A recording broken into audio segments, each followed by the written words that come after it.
O Bruno é cientista da computação, formado pela URGS, com período sanduíche durante a graduação no Reino Unido, o mestrado em computação, também pela URGS, com período sanduíche no Chile, e o doutorado em computação pela URGS, com período sanduíche na Alemanha.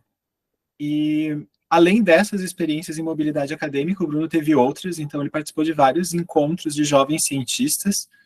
Então, quem tiver curiosidade pode conversar com ele também sobre isso. Acho que eu posso falar que ele aproveitou todas as oportunidades que apareceram, e tentou, e se candidatou, e deu super certo.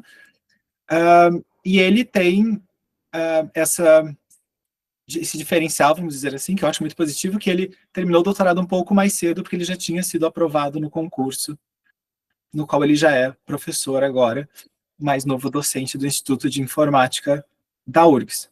E ele recém ganhou, há um mês, mais ou menos, o Prêmio Jovem Bioinformata, nível doutorado, como a melhor tese da Associação Brasileira de Bioinformática e Biologia Computacional. Então, acho que reflete bastante a qualidade do trabalho dele, e fico muito feliz por ele ter aceitado nos apresentar o que ele tem feito. Então, muito obrigado, Bruno. Fica à vontade. Muito obrigado, Rodrigo, Júlia, pelo convite. Na verdade, eu que deveria agradecer pela oportunidade de estar falando um pouco do meu trabalho. Então, eu pensei em fazer uma apresentação sobre um artigo que a gente publicou ano passado, mas antes de começar a falar do artigo, como o Rodrigo falou que é interessante nesse formato que vocês têm apresentar um pouco da trajetória, daí eu vou só repetir um pouco das coisas que o Rodrigo apresentou a meu respeito. Só deixa eu confirmar se tá virando os slides aí.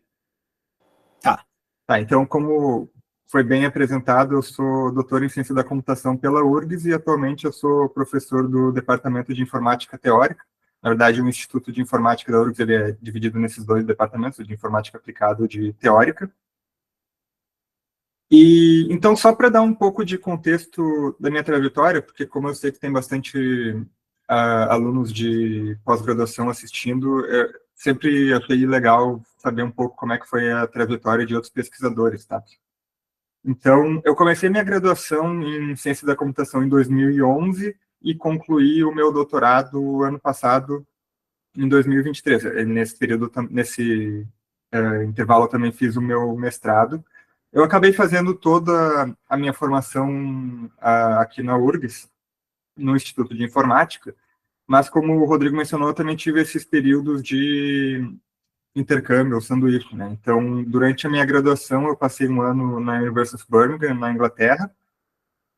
Durante o mestrado, eu passei na University of Birmingham, foi graças ao programa Ciências Sem Fronteiras, e no mestrado eu passei alguns meses na Universidade de Santiago do Chile, no Chile, obviamente, graças ao programa da UGM, que é o grupo de universidades de Montevideo, que é uma espécie de consórcio assim, de universidades latino-americanas. Eu acho que não é tão conhecido como deveria. Acho que ontem mesmo já abriu um edital novo para mobilidade. Então, é sempre, se vocês estiverem fazendo mestrado, uma oportunidade interessante de visitar outras universidades da América do Sul. E daí, já durante o meu doutorado, graças a uma bolsa da CAPES com o DAD, que é o órgão de fomento de pesquisa da Alemanha, eu passei um ano no Instituto de Tecnologia de Karlsruhe, no sul da Alemanha. E lá no finalzinho do doutorado, até tive que estender um pouco para poder pegar essa oportunidade, eu passei 6 meses em Dalhousie, na Universidade de Dalhousie, em Halifax, no Canadá, graças à bolsa do Emerging Leaders in the America Program do governo canadense. Se tem algo que eu posso dizer a respeito disso primeiro que eu recomendo muito quem tiver a oportunidade ao longo da sua graduação, mestrado ou doutorado, que faça um intercâmbio. Como eu comentei, eu acabei fazendo a minha formação toda na mesma universidade, mas, de certa forma, eu ter feito esses intercâmbios daí ajudaram a enriquecer a experiência. É sempre bom conhecer novos laboratórios, novos grupos de pesquisa, como é que eles operam. E, bom, eu falo de um ponto de vista da computação, que eu sei que tem atualmente bastante oportunidade, mas eu acho que na Bioinf também aparece bastante coisa, então sempre fiquem atentos. E daí a minha dica é assim, se aparecer uma oportunidade que vocês têm interesse, simplesmente mandem, tentem, tá? Essa é a dica que eu tenho, porque aqui vão aparecer as coisas que eu consegui, mas obviamente teve várias outras coisas que eu tentei e não fui selecionado, ou uma bolsa recusada, coisa assim, mas faz parte, tá? De certa maneira, se vocês obviamente estão fazendo um bom trabalho, estão se dedicando, vocês vão, as oportunidades vão surgir, vocês vão conseguir, e acaba sendo um pouco um jogo de números, como eles dizem, né? Então, não dá para tentar uma vez e esperar que vocês vão ter 100% de acurácia. Tem que tentar uma coisa bastante diversa e aproveitem essas oportunidades, tá? Além disso, eu também atuei em certas funções, então eu sempre tive interesse em pesquisa, eu já tinha essa ideia de que era o que eu queria fazer, então na graduação eu já tinha feito iniciação científica e durante o doutorado eu também atuei como assistente de pesquisa nível 2 na Unicinos e como professor substituto ali no Instituto de Informática, tá? E como o Rodrigo também falou, eu participei desses simpósios, eventos também, eu recomendo que vocês, se tiverem oportunidade, apliquem. Inclusive, aqueles dois ali do meio, o Fórum de Laureados de Heidelberg e o Simpósio de Doutorados do EMBO, né, que é o Laboratório Europeu de Biologia Molecular. Esses eu sei que quem é da área da bioinformática pode se candidatar também. Sempre tem alguém participando. No EMBO, principalmente, né, mas o Heidelberg Laureate Forum, que é focado para alunos de matemática e ciência da computação, ele também acolhe áreas correlatas. Então, depois eu posso conversar mais quem tiver interesse em saber sobre essas experiências. Daqui só coloquei alguns dos artigos que eu publiquei ao longo da pós-graduação. O que eu estou ensinando em termos de graduação na URGS atualmente? Eu já passei por essas 4 disciplinas, fica meio que fazendo um rodízio, mas fundamentos de algoritmos, teoria dos grafos de análise combinatória, teoria da computação e inteligência artificial na educação.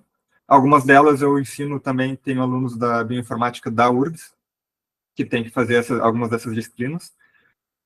Mas em termos de pesquisa, eu fiz aqui um workflow das minhas próprias publicações, então eu sempre trabalhei no laboratório SDCB Lab, do professor Márcio Dorn, no Instituto de Informática, que é um laboratório do Instituto de Informática, mas voltado para pesquisa em biologia, com dados biológicos, aplicações biológicas, por isso que aparece aqui tanto coisas de aprendizado de máquina e computação, quanto coisas itens da biologia, como, por exemplo, ali, genes, proteínas, câncer, microarray, etc.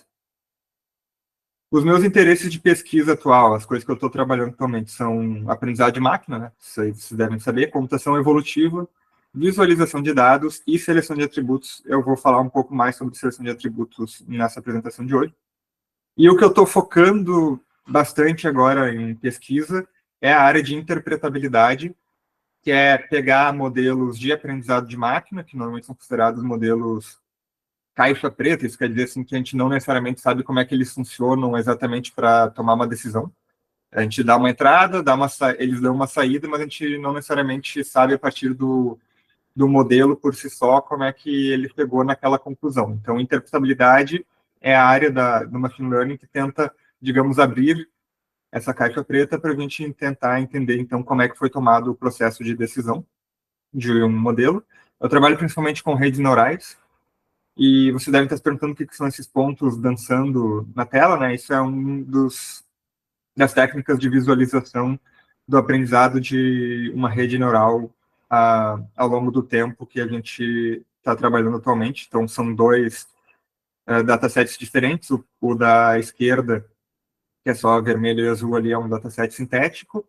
O da direita são dados de células do córtex de camundongo. E daí vocês podem ver assim, aqui logo no começo está tudo misturadão, os pontos estão misturados, cada ponto aqui é uma classe diferente, e ao passar o tempo, a rede neural vai aprendendo a fazer essa classificação corretamente e a gente consegue fazer uma visualização dessas classes de acordo com o que a rede neural está aprendendo, está se diferenciando. Contudo, esse não é o tópico da minha apresentação de hoje, então se vocês quiserem que eu fale mais sobre interpretabilidade, eu fico à vontade para vocês me convidarem para mais um seminário no futuro, daí eu posso falar sobre isso.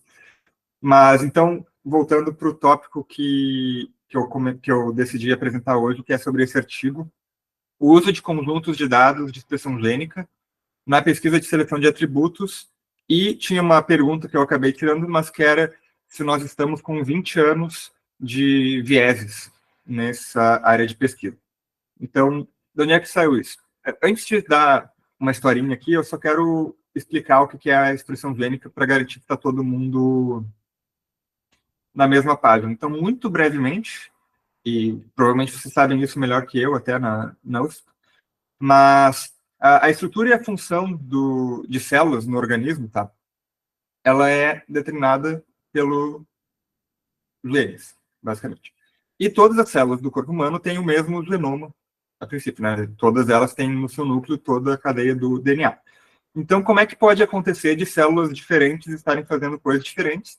Em grande parte é porque existem diferentes genes em cada tipo de célula sendo expressos. Ou seja, apesar da informação dos genes estar toda lá em todas as células, diferentes genes estão, entre aspas, aparecendo em células diferentes, e isso está determinando, por exemplo, quais proteínas estão sendo produzidas ou não. Estou fazendo uma coisa bem simples. Através de dados de experimentos de expressão gênica, o que a gente pode fazer é, entre aspas, medir quanto desses genes estão sendo expressos em cada célula, em cada tecido.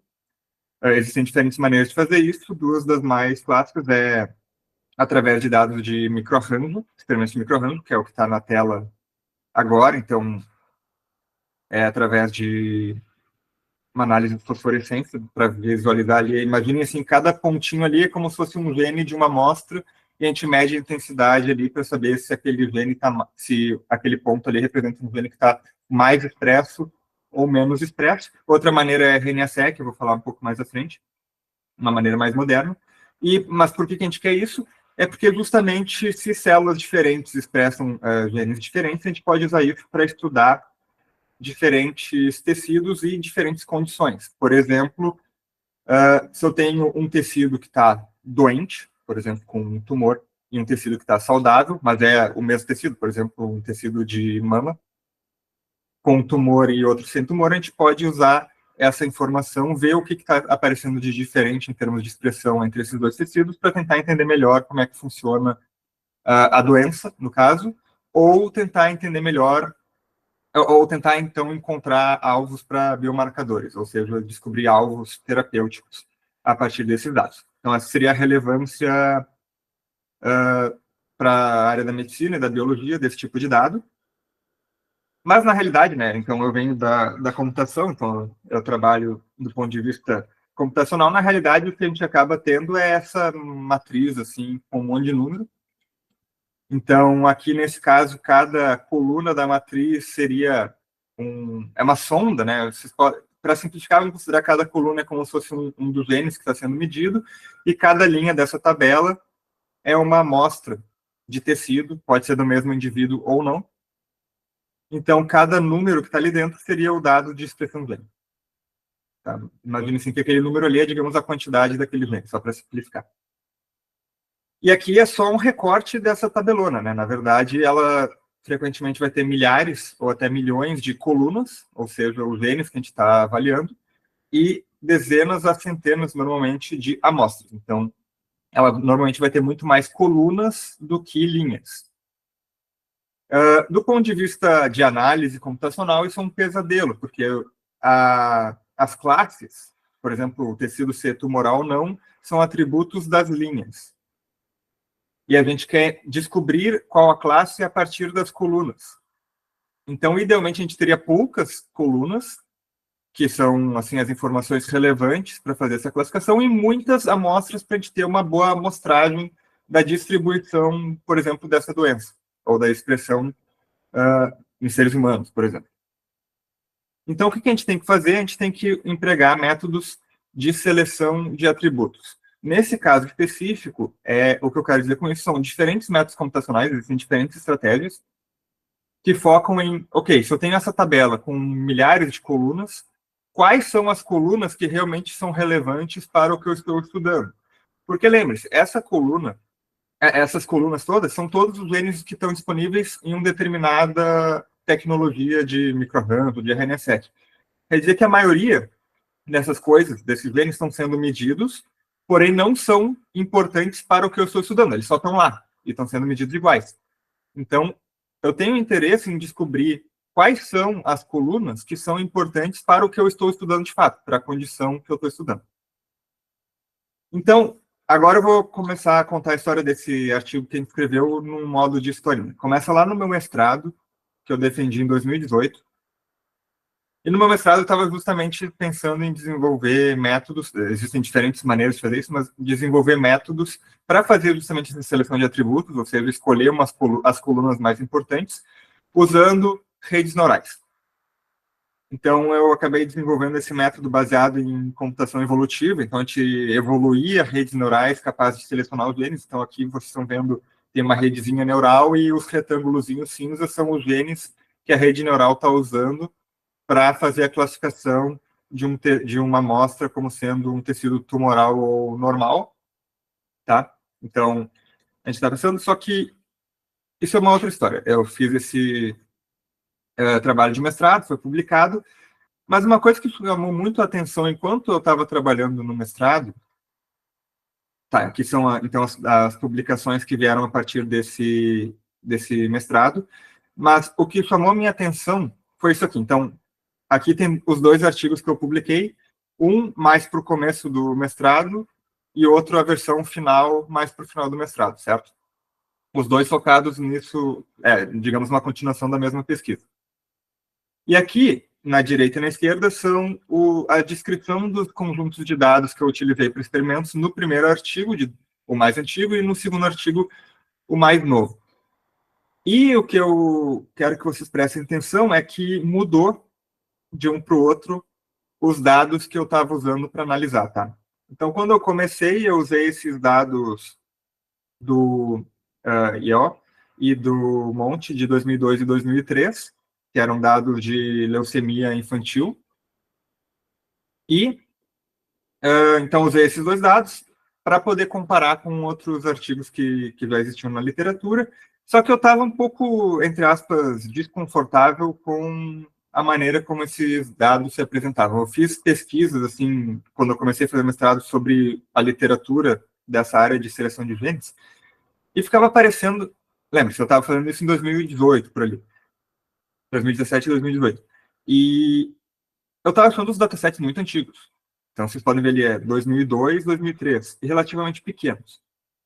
Então, para o segundo artigo, a gente, eu falo a gente porque, né, obviamente, tinha colaboradores também em todas essas pesquisas, a gente estendeu o leque de datasets, e aqui não tem a data, mas eles são todos datasets mais recentes. O que mudou de um para o outro, do primeiro artigo para o segundo? Foi que a gente desenvolveu o CUMITA, que é o Curated Microarray Database, né, o artigo é a primeira autoria do professor Bruno César Feltz, que também é da biologia na URGS. E eu vou falar mais dessa base de dados mais para o final da minha apresentação, mas basicamente ao longo do meu mestrado a gente desenvolveu uma base de dados com dados de expressão gênica mais recentes para poder fazer justamente esses experimentos com um pouco mais de segurança. Então, vejam, durante o meu mestrado eu percebi que tinha essa questão de estar aparecendo datasets muito antigos para fazer as pesquisas, que me chamou a atenção.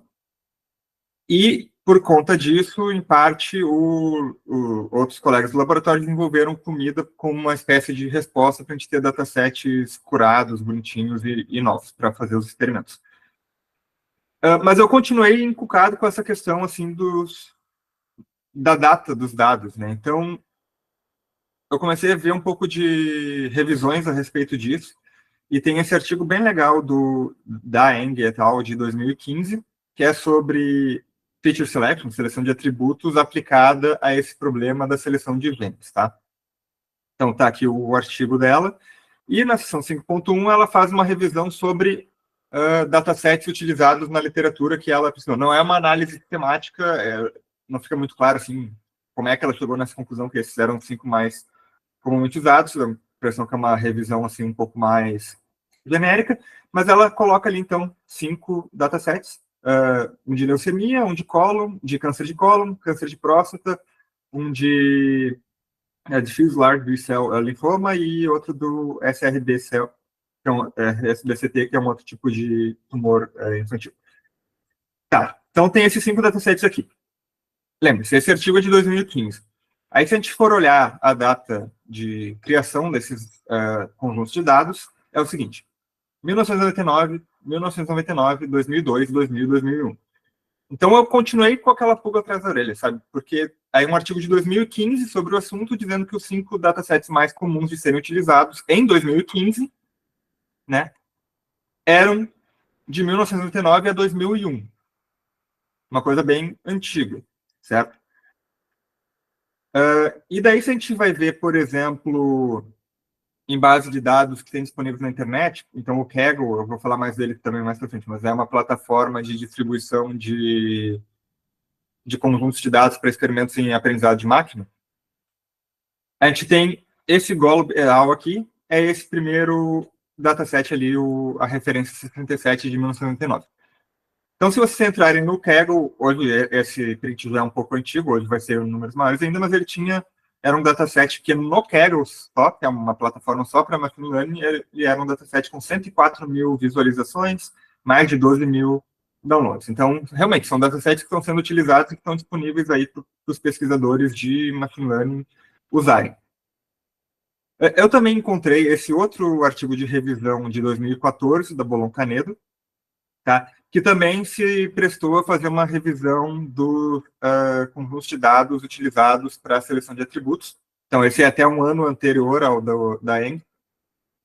E daí aqui tem uma lista também de datasets comumente utilizados, é uma lista bem mais extensa, mas tem vários datasets em comum, basicamente todos aqueles 5 aparecem nessa lista, e inclusive tem variações desses datasets. E, se vocês conseguirem ver, ficou um pouco pequeno, mas os anos também, ó. 1909, 2001, 2002, aí tem 2003, 2004, mas não muda muito daí. Lembra desse artigo de 2014. E também essa lista de repositórios onde encontrar esses datasets para seus experimentos. Então, é uma lista de 2014. Isso aqui eu vou comentar depois, assim, só lembre-se que existia essa lista no artigo da Bolon Canedo, dizendo assim, esses são os repositórios de dados mais comumente usados para esse tipo de pesquisa. Basicamente, onde as pessoas podem encontrar os dados para baixar e fazer seus experimentos, dados públicos. Tá. Então, eu estava bem intrigado com essa questão de, em 2018, 2000 e... Bom, esses artigos ali eram em 2014, 2015, mas eu estava fazendo meu mestrado em 2017, 2018, e continuava, entre aspas, a mesma questão, só dataset antigo. E ali por 2021, aí eu já estava no meu doutorado, começou a sair assim, uma leva de criticismo assim, na literatura de aprendizado de máquina, relacionado à maneira como a gente lida com certos conjuntos de dados populares aí que estão disponíveis. Então, o Northcutt et al., de 2021, publicou na sua revisão, né, que 13,4% dos rótulos, por exemplo, dos 10 datasets mais usados em visão computacional, linguagem natural e áudio, continham erros. É até essa imagem que está aqui na direita. Então, vocês podem ver ali que, por exemplo, no dataset tem ali uma imagem de um sapo, só que estava escrito lá que era um gato. Tem a imagem de um caranguejo, mas dizia que era uma lagosta. Tem a imagem de um caiaque, mas dizia que era um golfinho. Então, realmente estava errada a rotulagem desses dados no dataset em si.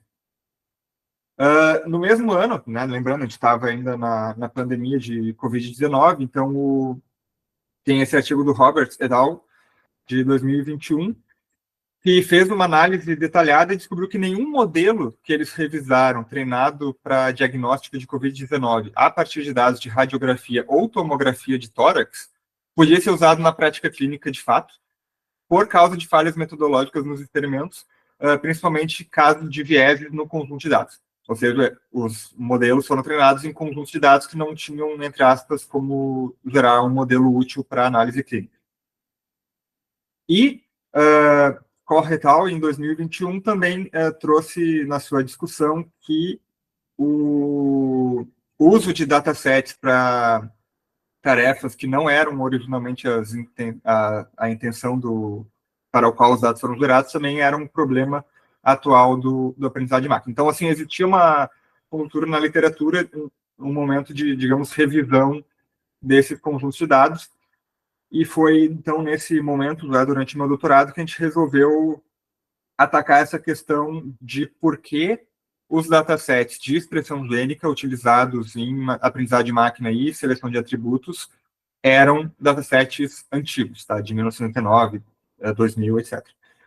Então, primeira coisa que eu quero mostrar para vocês, essa é uma linha do tempo do desenvolvimento tanto de dados de expressão gênica quanto de algoritmos de seleção de atributos. Então, começa lá em 1964. Então, na parte de baixo seria questões de aprendizado de máquina, a parte de cima seria questões de tecnologia de expressão gênica. Então, começa lá em 84 com o desenvolvimento de árvores de decisão, que é um modelo tanto de aprendizado de máquina quanto de seleção de atributos. Mas eu trago atenção ali para vocês que em 1990 tem ali o começo do Human Genome Project, né, o projeto que se propôs a obter todo o genoma humano. O primeiro, entre aspas, rascunho publicado dele foi em 2001, então ali um período de uma década, né, para fazer isso. E em 2003, o projeto do genoma humano, ele, de fato, encerrou, e só em 2022 que a gente tem, então, o lançamento final do genoma humano completo. Tá? Então, mantenham isso em mente. Em 2003, a princípio, foi a data de finalização do projeto Genoma Humano. Além disso, tem várias tecnologias que foram sendo surgidas. Então, ali a gente coloca a Affymetrix, que é uma das principais empresas para criação de equipamentos para experimentos de microarranjo. Ela foi fundada em 1992, e as primeiras plataformas dela começaram a ser lançadas em 1994, e daí a gente vai vendo a criação, por exemplo, os microarranjos de canal duplo, eles só foram lançados em 1996. A Illumina, que é uma outra empresa focada nisso, e foi fundada em 98, e a Agilent, que é uma terceira empresa focada nisso, foi fundada em 1999, tá? E daí, em 1999, especificamente, é quando a gente tem as primeiras publicações aplicando algoritmos de seleção de atributos no problema, nos dados de expressão gênica. Tá? Então, em 99 é quando começa, digamos, a sair artigos focados nessa área de estudo que eu estou apresentando para vocês. Então, vejam que ainda era uma tecnologia bastante recente, tá? Em 99, e daí tudo que está ali em azul, escuro para cima ali da linha do tempo, são avanços na tecnologia de medição de expressão gênica, certo? Então, ali a gente tem 2002, 2003, 2005, 2007, 2010, 2011, 2013, certo? Inclusive a criação do RNA-seq. Então, são coisas posteriores a 1999. Então, vamos à revisão, então, que é o trabalho que eu vou apresentar para vocês. O que a gente fez? Eu estava, como eu falei, intrigado com essa questão quais datasets estão sendo utilizados nos experimentos, por que eles são tão antigos. Então, o que a gente fez foi buscar nessas 4 grandes bases de artigos. O PubMed, imagino que todos vocês estão familiarizados, né? São artigos de biologia, medicina, biotecnologia, etc., uma base de dados pública. Aí a gente tem o IE Explore, que é a base de dados de artigos de conferências e journals da IE. Então, são muito mais voltados para um público da engenharia e da ciência da computação, um pouco de matemática também. E também o Web of Science da Clarivate e o Scopus da Elsevier, que daí são bases de dados um pouco mais, digamos, genéricas, amplas. Tá? Então, a gente procurou nessas 4 bases de artigos, entre o período de 2010 a 2020, no caso, artigos publicados entre 2010 e 2020, que eram artigos de seleção de atributos utilizando dados de expressão gênica, qualquer tipo de dado de expressão gênica. E a gente chegou, então, nisso aqui, tá? Uma tabela enorme com, se eu não me engano, quase 2.000 artigos, ou até mais de 2.000 artigos, dessas diferentes bases de artigos, focando nesse tema. esses dados que eu vou apresentar agora, eles foram publicados como material suplementar do artigo que eu estou discutindo. Então, quem quiser, até uma coisa que eu acho recomendável para quem for fazer uma revisão desse tipo é que, se possível, compartilhe também o dado, entre aspas, bruto da sua revisão para que outros pesquisadores possam analisar e reaproveitar posteriormente. Então, o que a gente fez foi analisar na mão, tá? Porque é um problema que não existe muita formalização ou padronização, melhor dizendo, entre esses artigos, ou seja, a maneira como um artigo descreve seus dados pode ser completamente diferente de outros. No melhor dos casos, o artigo estava lá com uma tabelinha bonitinha dizendo qual era o dataset utilizado e com quais características, mas frequentemente estava escrito no texto, ou estava misturado, estava numa imagem, então não tinha meio como fazer uma análise automatizada. A gente tinha que abrir artigo por artigo e ir olhando quais datasets foram utilizados nos seus experimentos. Então, isso gerou uma segunda tabela, que daí é a tabela dos datasets que apareceram nessa revisão. Ou seja, todos os datasets de expressão gênica que foram utilizados por esses artigos de 2010 a 2020. E daí a gente separou outras informações também. O ano de criação do dataset, o método, se era microarranjo ou RNA-seq, qual era a espécie que estava sendo analisada, qual era o background biológico, e os links, então, para acessar esses datasets. Isso aqui, gente, é só um recorte, tá? As tabelas eram bem maiores. Se vocês acessarem naquele link ali, vocês podem ver o dado bruto. E, por fim, a gente teve, então, essa terceira tabela, que era ali agora na primeira coluna, são identificadores dos artigos que a gente está revisando, os que foram selecionados, né? Porque às vezes pega umas coisas que não cabiam, assim, um artigo de revisão, por exemplo, esses foram excluídos. E a lista de datasets, de base de dados de expressão gênica que aquele artigo está usando em seus experimentos. Então, as linhas ali são os datasets utilizados. Então, por exemplo, o artigo do identificador P0026 usava um dataset que a gente chamou de Alon 1999, porque é o dataset que foi publicado por Alon em 1999. E vocês já devem prestar atenção, tem já algumas informações curiosas aqui, tem algumas colunas que está dizendo broken link, ou seja, um link quebrado, tem algumas que diz missing, e tem alguns datasets que estão coloridos em amarelo. Tá? O que é isso? Então, vamos agora para a tabela resumindo a nossa revisão. No fim das contas, a gente ficou com 1.284 artigos entre 2010 e 2020, divididos entre essas 4 bases de dados. A maior foi a Scopus, é uma base de artigos maior mesmo, a menor foi a Web of Science. E ali tem, então, o número médio de datasets utilizados por cada publicação foi 3,94, ou seja, em média, um artigo usa 3,94 datasets nos seus experimentos. O valor mediano era 3 no conjunto total. O número máximo de datasets que a gente viu um artigo utilizando foi 27, o número mínimo foi 1. Tá? Até aí não tem nenhuma surpresa. Agora vamos para aquela parte de baixo da tabela ali. 32%, ou seja, 1/3 dos artigos analisados tinham citações indiretas. O que é uma citação indireta? É isso aqui, tá? Aqui eu recortei um pedaço de um artigo, aí vocês vão ver ali, esse artigo está descrevendo quais datasets ele utilizou. Ele diz ali, por exemplo, Leukemia Dataset, coloca a referência para 6, aí tu vai olhar a referência para 6, a referência número 6 não é o artigo do dataset. É um artigo intermediário que, por sua vez, esse artigo 6 cita, de fato, o dataset original. Nesse exemplo que eu trouxe para vocês, tinha um artigo no meio, mas às vezes eram cadeias longas. Era, por exemplo, o artigo A cita que seu dado veio do artigo B. O artigo B, por sua vez, não é a fonte original do dado. Ele cita o artigo C como sendo a fonte do dado. O artigo C cita a fonte D como sendo a original do dado, até que D cita E, que é, de fato, o dado em si. Então, às vezes, tem longas cadeias de citações indiretas de datasets que tornam a pesquisa um tanto obtusa e um pouco difícil de analisar baseado numa leitura do artigo original em si, porque aí eu posso chegar na conclusão incorreta, por exemplo, que um dataset é de uma data muito mais recente, porque, na verdade, eu estou citando um artigo que não é a fonte original, que é um artigo mais recente.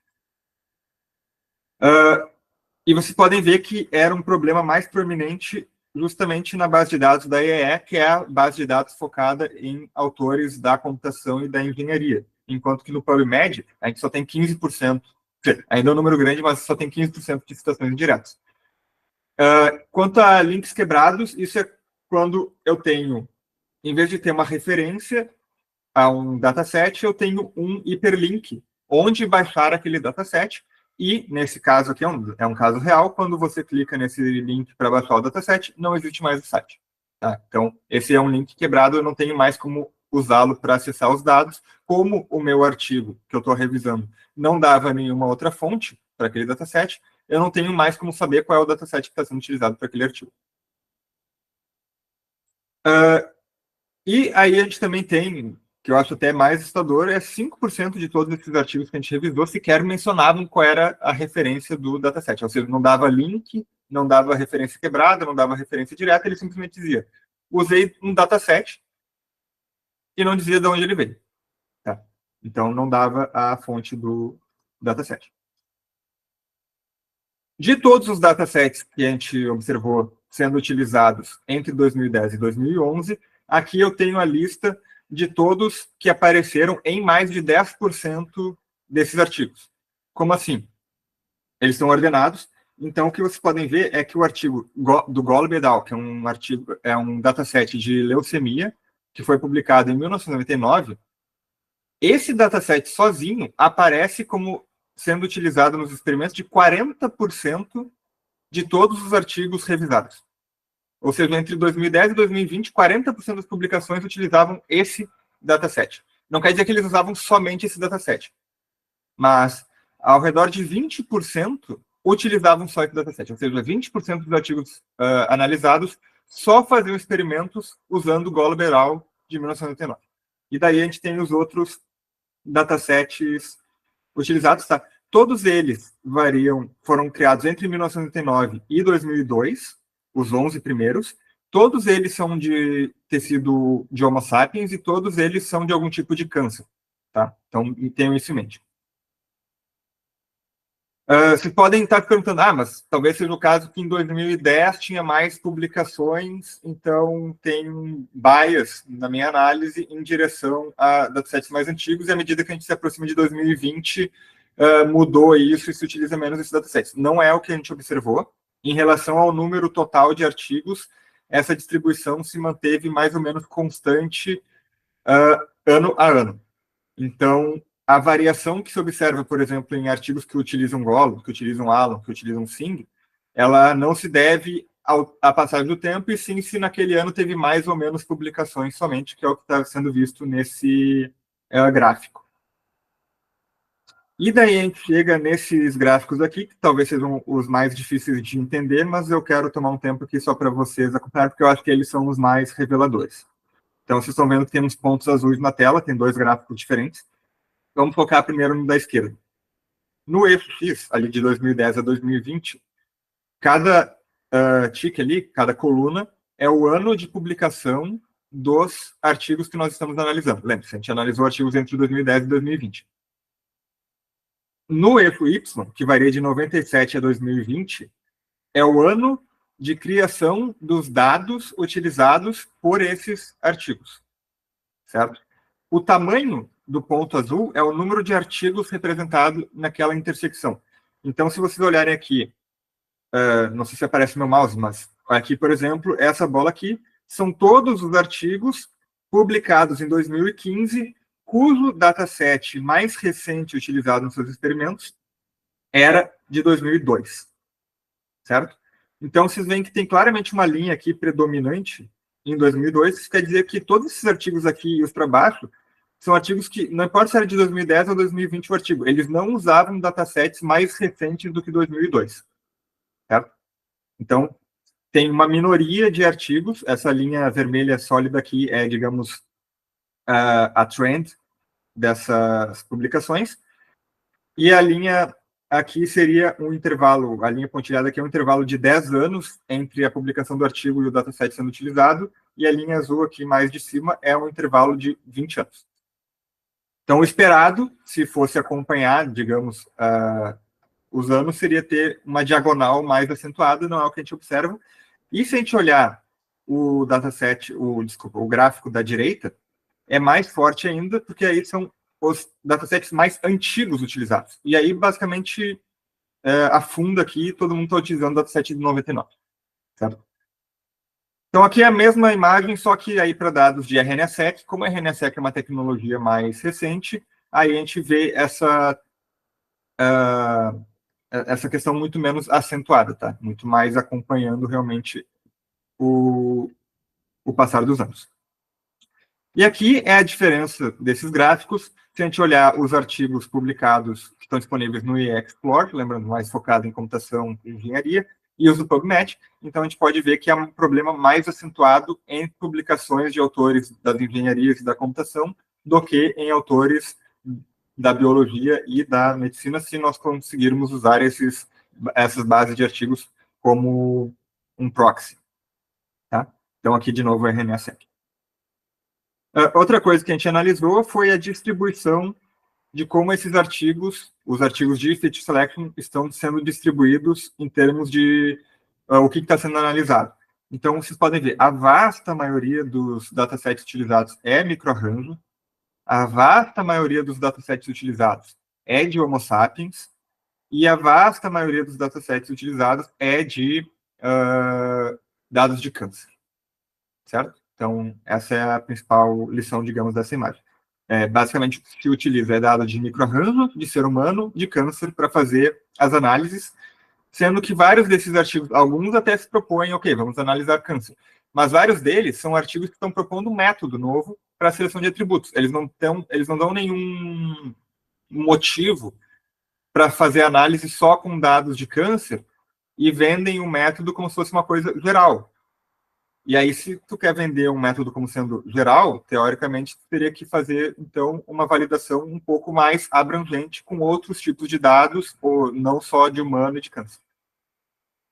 Tá. Tem motivo para a gente observar isso, de os artigos estarem utilizando só dados antigos?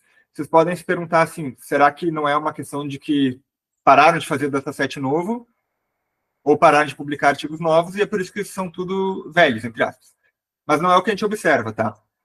No gráfico da esquerda é o número de publicações entre 2010 e 2020 de feature selection utilizando expressão gênica, então é uma coisa um crescimento linear, enquanto que o número de novos datasets sendo produzidos ano a ano cresce quase exponencialmente, certo?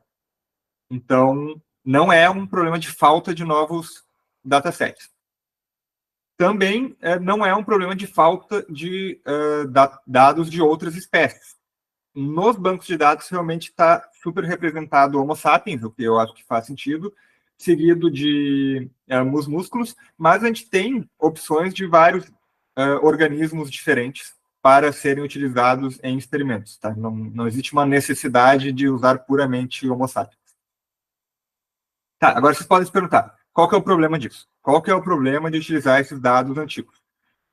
Primeira coisa que eu quero chamar a atenção, deixa eu ver se eu botei aqui, não, eu mostrei aquela linha do tempo.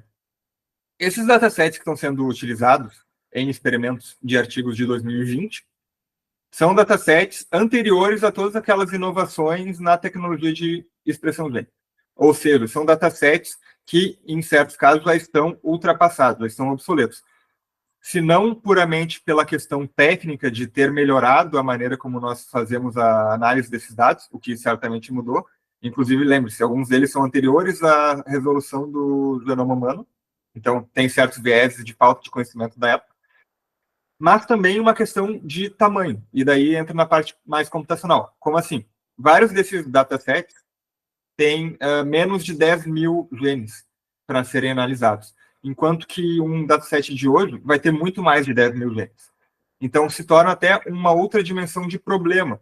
Então, tu querer analisar o teu algoritmo, validar o teu algoritmo de 2024, que deveria estar se preocupando, entre aspas, com datasets, se forem datasets atuais, com dezenas, centenas de milhares de colunas, tu está testando ele num problema muito mais simples, com menos de 10 mil colunas. Além disso, e daí perdoem a quantidade de texto dos próximos slides, mas é que eu não ia lembrar disso de cabeça. Eu só vou passar assim brevemente por alguns dos datasets que são daquela lista dos 11 primeiros, os 11 mais utilizados. Então, SingedAll 2002, ele tem distribuição diferentes de classes entre conjunto de treinamento e conjunto de teste, de forma bastante acentuada, tá? Então, o conjunto de teste ele tem uma diferença de quase 10 vezes maior na intensidade de micro-arranjo comparado ao conjunto de treinamento. Então, eu tenho uma coisa estranha aí. O dataset Gordon et al. No treinamento, ele oferece uma distribuição de 50% a 50% das classes, enquanto que no conjunto de teste é 90%, 10% as classes. O que está acontecendo além disso? No treinamento, existe um único gene do meu conjunto de dados que é capaz de classificar corretamente todas as amostras. Então, é um gene com poder preditivo de 100%. Só que se tu for analisar o conjunto de teste do mesmo dataset, esse gene ele não é relevante. Ele não serve para classificar o conjunto de teste, que não é linearmente separado. O dataset Bhattacharjee et al. Tem um artigo de 2007 de Miramor, que é bastante influente para a parte de visualização desses dados, e nesse artigo de 2007, a Miramor et al. Já tinha identificado que tinha pelo menos 7 amostras desse dataset que foram rotuladas incorretamente. E ele continua sendo utilizado, né? Não, sem necessariamente estar com essas amostras corrigidas. Bom, o artigo de Golub et al., que é o mais utilizado de todos, ele tem poucos genes e poucas amostras, então ele é um dataset pequeno, mesmo em comparação aos outros datasets dos anos 2000. Ele é um dataset altamente heterogêneo, tá? Então ele inclui amostras de sangue periférico, não apenas de medula óssea, e inclui amostras de pacientes infantis e laboratórios de diferentes protocolos e diferentes preparações. Tá? Então é um pouco difícil de analisar. Mas, para mim, o pior de tudo é que já no artigo do próprio Golub, de 99, ele propõe um método que é chamado análise de vizinhança, e esse método é capaz de ter 100% de precisão na predição das classes, com basicamente qualquer subconjunto de genes. Então, eles fazem preditores com 10 genes, com 200 genes, e todos eles alcançam uma precisão de 100%. Ou seja, não é um dataset indicado para eu validar um algoritmo justamente cujo objetivo é selecionar as colunas, porque basicamente o que eles estão dizendo já em 99 é que qualquer coluna que eu selecionar já vai resolver o problema. Então é um dataset que não oferece um desafio para o meu algoritmo. Aí, esses outros dois datasets, Alon e Khan, de 99 e 2001. Esses dois datasets, os autores, antes de divulgar o dataset, ou seja, a versão que eu consigo fazer download, eles fizeram uma filtragem do número de genes. Então, caiu de 6.567 genes para 2.000 ou 2.308. Então, se eu for fazer uma validação do meu algoritmo de seleção de atributos em cima desses dados, eu tenho que levar em consideração que esses dados já foram filtrados por um outro algoritmo. E isso pode enviesar os meus resultados. Já aí os dados de Pomeroy e Flip usaram uma plataforma que é anterior ao fim do Human Genome Project, tá? E que é 3 vezes menor do que a plataforma da Fmetrics, que é a mais comumente usada para a época, tá? E meio que se perdeu os protocolos de criação dos datasets de Pomeroy e de Armstrong, tá? Então, a gente não tem mais como recriar esses dados, entre aspas, analisar esses dados a partir dos protocolos utilizados na época. Já o Van Der et al., de 2002, também tem essa questão de ter sido extraído antes do final do Human Genome Project, então tem outros vieses para os padrões atuais. Quais são as causas que levam os autores de artigos de seleção de atributos ou aprendizagem de máquina a utilizar esses datasets tão antigos? Uma questão acaba sendo a falta de familiaridade com os dados, tá? Tem vários artigos que têm um viés muito mais computacional, eles pegam, assim, vários datasets e não tem uma preocupação com a análise biológica, de fato, do que está acontecendo, tá? Isso acontece. Outro fator bastante importante é uma comparação com resultados anteriores, que é uma coisa comum em aprendizagem de máquina. Ou seja, eu vou publicar o meu artigo hoje em 2024, mas um outro artigo fez algo semelhante em 2020. Eu quero comparar o meu resultado com o de 2020, então eu vou usar o mesmo dado de 2020. O artigo de 2020, por sua vez, estava fazendo uma comparação com o artigo de 2015. Então, usou os mesmos dados que aquele artigo de 2015. Aí o de 2015, bom, vocês conseguem ver onde é que ele está chegando, tá? Então, se perpetua o uso de datasets antigos por questões de comparação e uma questão de facilidade de acesso da comunidade de computação em relação a esses datasets. Então, lembram? Existem diferentes bases de dados, eu vou falar aqui de 3 tipos diferentes. Uma são bases de dados, grandes bancos de dados de machine learning, que estão disponíveis para baixar datasets de qualquer tipo, assim, vários domínios diferentes, não só biologia, de forma gratuita para análise de aprendizagem de máquina, como o Kaggle, como o UCI Machine Learning e como o OpenML. E nesses repositórios, que não são voltados para biologia, se coloca justamente esses datasets mais antigos, como eu mencionei do Kaggle, que tem milhares, centenas de milhares de visualizações, dezenas de milhares de downloads a partir do Kaggle. Então, para um pesquisador de ciência da computação, às vezes é mais fácil abrir aqui, viu ali o dataset bonitinho, baixou e utilizou sem ter que se preocupar, digamos. Já outras bases de dados com viés muito mais biológico, como, por exemplo, o caso do Gene Expression Omni Boost, do Array Express, do EMBL e do TCGA, o The Cancer Genome Atlas, eles são voltados mais para a biologia, eles têm datasets mais atualizados, o GEL, por exemplo, é o repositório padrão para esse tipo de dado, só que eles têm organização, jargão e formato de arquivos que podem afastar usuários de outras áreas que não estão familiarizados. Tá? Não é necessariamente o mesmo padrão que um pesquisador de machine learning vai utilizar.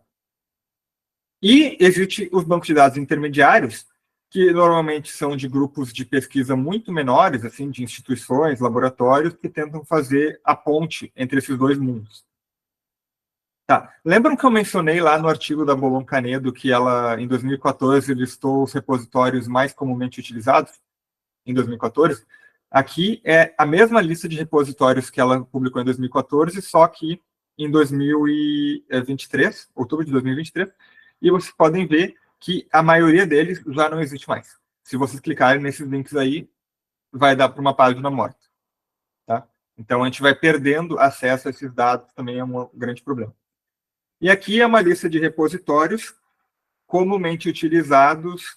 Aí, como eu falei, são datasets, são bases de dados menores, normalmente filtradas ou curadas por grupos específicos que estão trabalhando com isso e disponibilizam esses dados, às vezes até como uma parte de um suplementar, de um artigo, coisa assim, mas que normalmente estão em formatos mais palatáveis para quem faz pesquisa em aprendizado de máquina. Então, frequentemente, o que acontece é, eu quero fazer um experimento no meu artigo, eu vejo um outro artigo que também utilizou esses dados e eles têm disponível ali o link, eu vou na base de dados e consigo baixar daí um arquivo CSV, .tab, .arf ou XLS num formato mais e também assim numa organização do arquivo, não só o formato do arquivo, mas também a organização do arquivo em tabelas e tal, mais comum a quem faz pesquisa em ciência da computação, engenharia, etc.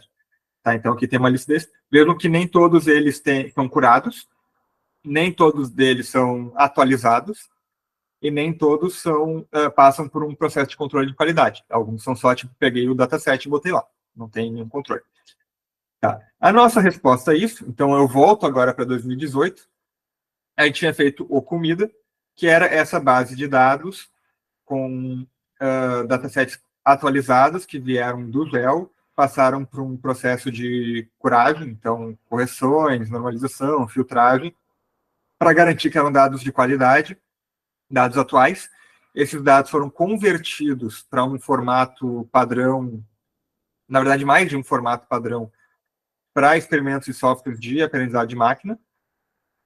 A gente também colocou visualizações desses dados e benchmarking com alguns dos principais métodos de classificação de aprendizado de máquina, utilizando o software Weka, que é um que qualquer um pode utilizar amplamente, então, mais para um critério de poder comparar.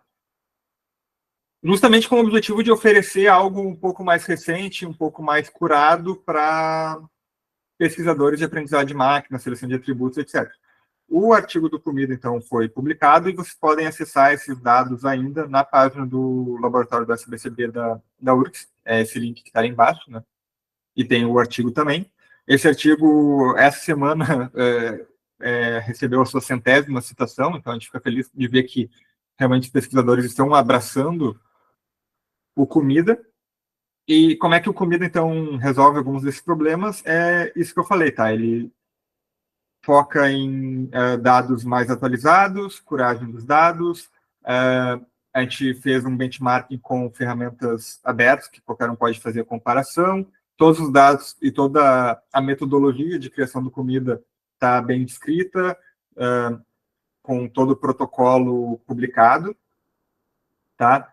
Tem uma filtragem, a filtragem que eu digo é em termos assim de qualidade mesmo, tá? Não é a filtragem no sentido de aplicação de feature selection.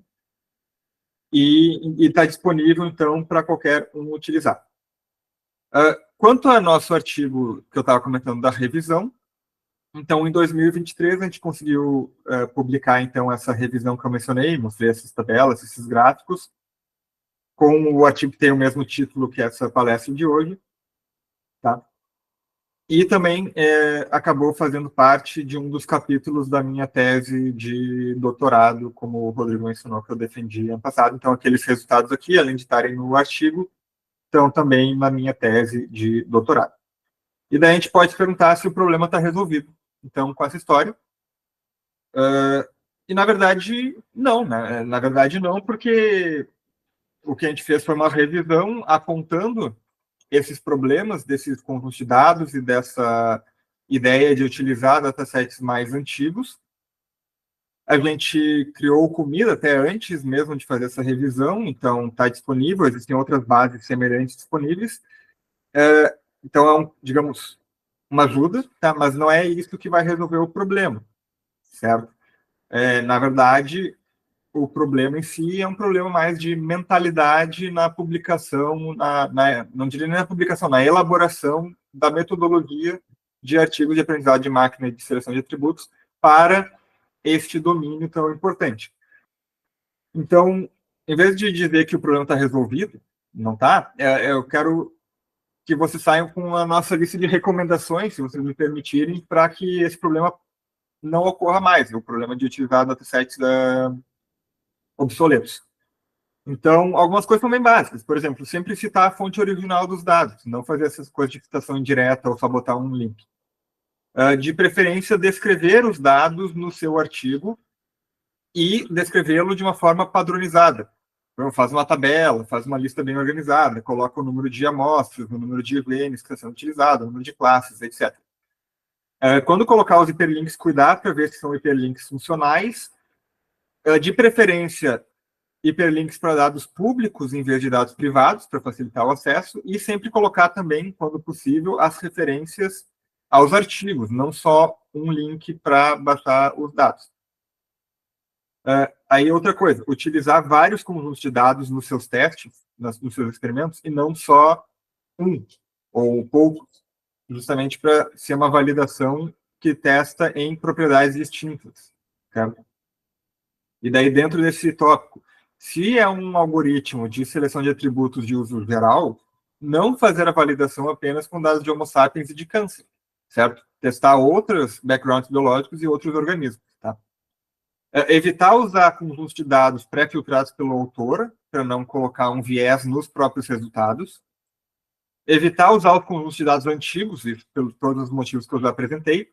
Para começar a adotar os dados de RNA-seq, que estão, aos poucos, meio que é uma tecnologia que está substituindo o microarranjo, então não tem por que não utilizar esses dados nos seus datasets, sendo que é o que vai, no futuro, provavelmente ficar como mais comum. Se vocês forem projetar um novo banco de dados, tá?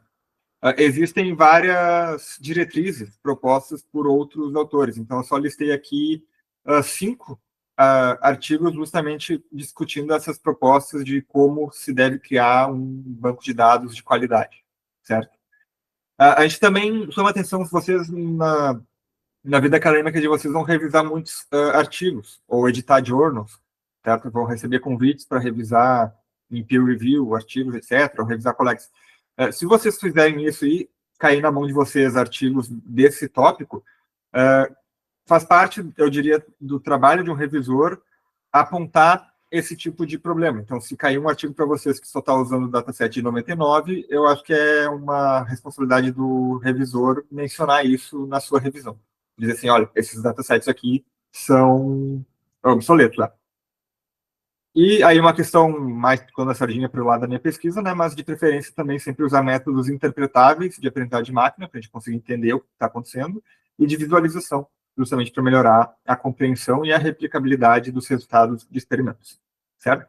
Então, isso conclui minha apresentação. Agradeço de novo muito, imensamente pelo convite, pela presença de todos, e fico aberto a perguntas sobre qualquer um dos tópicos, se tiver.